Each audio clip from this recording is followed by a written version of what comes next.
ఇక్కడ ఓంకారాన్ని అద్భుతంగా రాశారు. ఇటువైపు ఏమో శ్రీచక్రము, అటువైపు ఇంకో శ్రీచక్రము రాశారు. ఇక్కడ ఈ గుడి పైననే ఒక మఠం ఉంది, మనవాళ్ళదే, మనవాళ్ళు కట్టించిందే. అయితే మొత్తం తమిళ్లో రాశారు.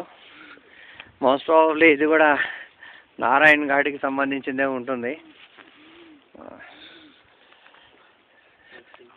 ఏం రాస్తుంది ఇది?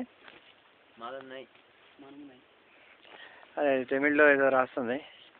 మఠం మాత్రం చాలా చిన్నగా ముద్దుగా బాగుంది.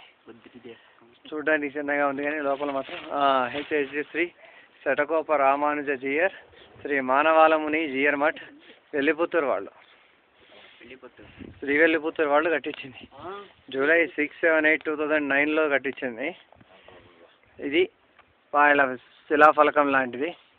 అందులో డీటెయిల్స్ అన్నీ రాశారు కానీ తమిళ్ రాదు. అది విషయం. Reporting over.